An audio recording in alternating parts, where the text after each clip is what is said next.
Salam Bapak Ibu, Saudara dan Saudari, sahabat-sahabat garam dunia yang terkasih. Di dalam bacaan pertama yang diambil dari surat pertama Rasul Paulus kepada jemaat di Korintus, kita boleh menemukan makna yang paling dalam dari bacaan ini. Rasul Paulus mengingatkan kita bahwa Tuhan itu adalah hakim bagi semua orang. Dia berkuasa untuk menghakimi dan mengampuni umat beriman. Maka janganlah berpikir untuk menghakimi sesamamu. Ketika kita sibuk menghakimi, maka kita tidak punya waktu untuk mengasihi mereka. Dan selanjutnya di dalam Injil Lukas yang kita renungkan hari ini, kembali kita diingatkan bagaimana pengalaman para murid Yesus tidak berpuasa sebab mereka sementara bersama dengan Yesus. Maka di sini kita mau katakan dan diajarkan bahwa berpuasa itu bukan sekadar ritual tanpa tujuan. Tetapi berpuasa adalah saat kita mendekatkan diri kepada Tuhan. Orang-orang Farisi berpuasa, tetapi hati mereka tawar. Mereka berpuasa tetapi tidak menerima kebenaran.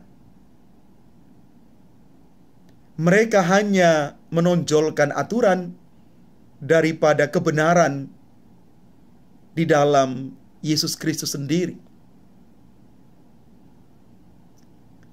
Berpuasa yang sesungguhnya menurut Yesus adalah ketika orang memiliki kasih yang besar kepada sesama. Berpuasa sejatinya adalah bukan soal aturan, tetapi lebih kepada buah dari aturan berpuasa itu, yakni saya makin dekat dengan Tuhan di dalam sesama. Bapak Ibu saudara-saudari yang terkasih, kecenderungan buruk manusia adalah mudah sekali menghakimi orang lain. Orang mudah untuk mengumbar kesalahan sekecil apapun dan dengan gampangnya menyebarkannya sehingga menjatuhkan nama baik orang lain. Yesus mengutus kita untuk menghadirkan kasih yang merangkul semua orang. Kasih persaudaraan yang lintas batas. Kasih persaudaraan yang tidak dikungkung oleh apapun, oleh perbedaan apapun itu. Kasih persaudaraan yang menjadikan semua orang itu sebagai saudara dan saudari. Memang harus kita akui bahwa lebih mudah kita menghakimi daripada mengasihi. Tapi kita perlu berubah.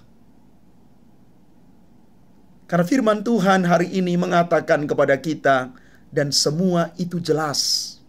Anggur baru harus disimpan dalam kantong yang baru pula. Mana yang kita pilih? Menghakimi atau mengasihi? Semua ada di tangan kita. Semua ada di dalam keputusan kita. Hari-hari ini kita sementara hidup di tengah dunia yang carut marut dengan situasi ketika orang saling memfitnah, saling menjatuhkan, saling menghina. Bukan lagi di belakang, tetapi secara terang-terangan. Kita hampir kehilangan identitas diri kita sebagai manusia yang bermoral. Sebagai manusia yang diciptakan Tuhan itu setara. Hari-hari ini kita sementara masuk dalam satu pusaran dunia yang kelihatannya mahal sekali ketika orang belajar untuk bisa menerima kenyataan dalam hidup, untuk bisa mengasihi. Orang sudah tidak lagi membedakan antara mengeritik dan menghina. Orang sudah dibutakan matanya untuk melihat orang yang berada di luar sebagai lawan yang memang harus dia tumpas, bahkan mungkin dia lawan. Saudara-saudari, hati-hati. Kita sementara berada di tengah dunia seperti ini, dan semoga kita sebagai orang Katolik yang katanya mengimani Kristus itu siap menerima anggur baru yang siap disimpan juga di dalam kantong hati yang baru. Bapak Ibu, bersihkan hati kita supaya hati kita bersih, hati kita pulih.